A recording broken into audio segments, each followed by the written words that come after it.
So guys, isang mapagpalang araw at pagkakataon po ulit para sa ating lahat. Continuation po guys, continuation.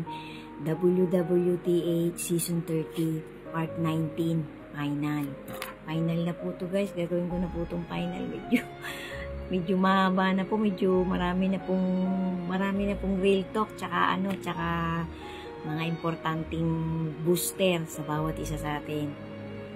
Sundan niyo po yung susunod na season 31 na po. To God be the glory po talaga. God bless us all po. Always be steadfast in your faith to our Creator. Amen.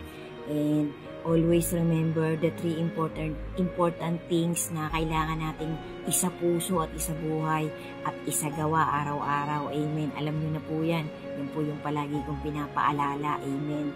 Sana po talaga guys si God na ang magbalik sa bawat isa sa atin ng paglilingkod natin sa Kanya, na sa bawat araw ng buhay na pinapahirap niya sa ating lahat, sinisikap ng bawat isa sa atin na magpakabuti na tayo, na talikuran na natin lahat ng mga 7 deadly sins, na maging kalugod-lugod ang bawat iniisip at sinasalita natin sa kanilang banal na harapan, sa kanilang mag-ama. Amen.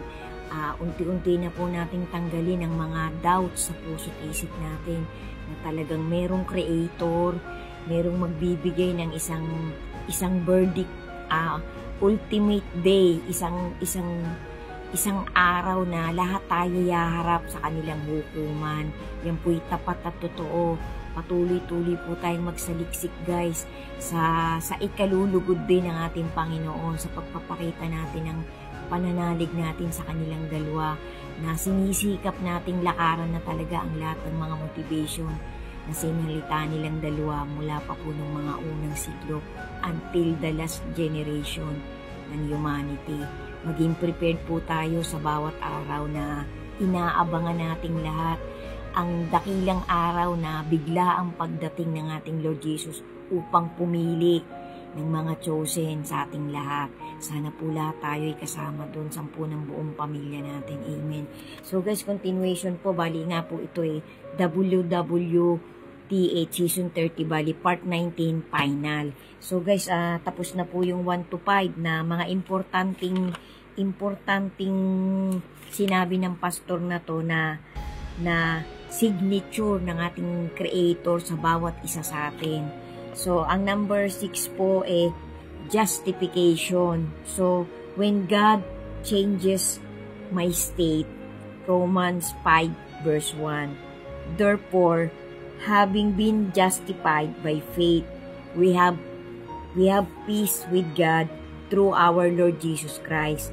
So, ang sabi po ng pastor na to, kapag tayo talaga na-justified na, ibig sabihin, pinatunayan na ng Panginoon, isa tayong chosen, isa tayong matuwid na tagasunod niya, na follower niya, believer niya. Nilinis na niya talaga, nagkaroon tayo ng clean slate state, nagkaroon tayo ng isang condition na malinis na tayo, na ginastibay ng Panginoon, na inalis na niya tayo sa kasalanang umaalipin sa atin. Yun ang pagkaintindi ko dito. Tapos yung faith natin, tumitibay, tumatatag sa paglilingkod natin araw-araw sa Kanya, sa pagsisikap nating malakaran talaga ang lahat ng motivation at mga reglamento ng ating Panginoon. Yun po yung ini-imply nitong Romans 5 verse 1. Sana po talaga guys nakakapagtawid ako sa inyo sa bawat part ng mga ganito kong content, ng maliit na booster na dagdag faith sa bawat isa sa atin, 10 ng buong pamilya natin. So number 7 guys, glorification. When God changes my location. John 17 verse 24. Father, I desire that they also whom you gave me may be with me where I am, that they may behold my glory which you have given me, for you loved me before the foundation of the world. So sabi po nitong pastor na to, ini-imply po ng ating Lord Jesus na lahat talaga ng pinili ng Kanyang dakilang Ama sa langit na ibinigay sa Kanya, talagang isasama ng ating Panginoon kung nasaan siya. Where I am, that whom you gave me may be with me where I am. So talagang gustong-gusto ng ating Lord Jesus na ang lahat ng nananalig sa Kanya, nagtitiwala sa Kanya, naniniwala sa Kanya, may matatag na faith at trust sa ating Lord Jesus, kung nasaan ang ating Panginoon, nandun din dapat lahat ng followers niya. So ang galing guys, talagang itong pastor na to, wala din siyang ibang motivation, wala din siyang ibang ginugol, kundi ang ibus ang faith ng lahat ng followers, ng lahat ng believers ng ating Lord Jesus. Para kung saan talaga mananatili ang ating Panginoon, pagdating ng talagang dakilang araw na bebertikan tayong lahat, ay isasama niya, mapapasama sa Kanya. Magiging niya talaga, true followers. Ibig sabihin, nilinis na talaga ng salita ng ating Panginoon ang lahat ng true followers ng ating Lord Jesus.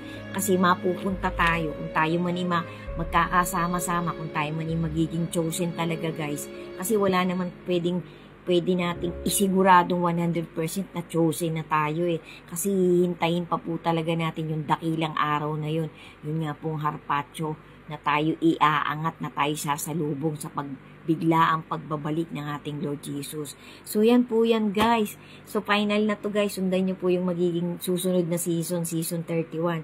Sana po talaga guys sa bawat parte nakapagbigay ako sa inyo ng maliit na pitik, ng maliit na booster na dagdag pa po sa faith ng bawat isa sa atin. Thank you so much po talaga. Pagtibayin po natin ang pagmamahal natin at pagtitiwala natin ang ating pananampalataya sa ating dakilang Creator at sa Kanyang bugtong na anak na inaasahan nating lahat na tayo mapasama talaga sa pagpiling gagawin niya ng ating Lord Jesus. Thank you so much po sa inyong lahat. Pagtibayin po nating lahat ang faith natin, ang ating maliit na faith sa kanilang dalawa. At alisin na po natin ang mga pagdududa. Iwasan po nating tayo'y madala ng mga deception at materialism at apostasy na pinalalaganap talaga ng kalaban ng ating Panginoon at ng kanyang mga minions, ng kanyang mga kaalyadong masasamang anghel. Lagi po tayong magkaroon ng bukas na communication sa mag-ama. Mag-pray po tayo palagi guys. Asamin po talaga natin mapasama tayo dun sa papalapit na harpacho para hindi na po natin masaksihan yung mga perilous event, perilous times na mangyayari talaga dito sa mundong ito. To God be the glory po talaga. God bless us all po. And ingat po tayo palagi. Maraming salamat po talaga.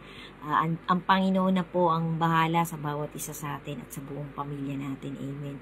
Thank you so much po talaga sa pagsubaybay nyo sa mga part ng mga bago kong content na to na season 30. To God be the glory po ulit. God bless po. And be steadfast in your faith to our Creator. Amen.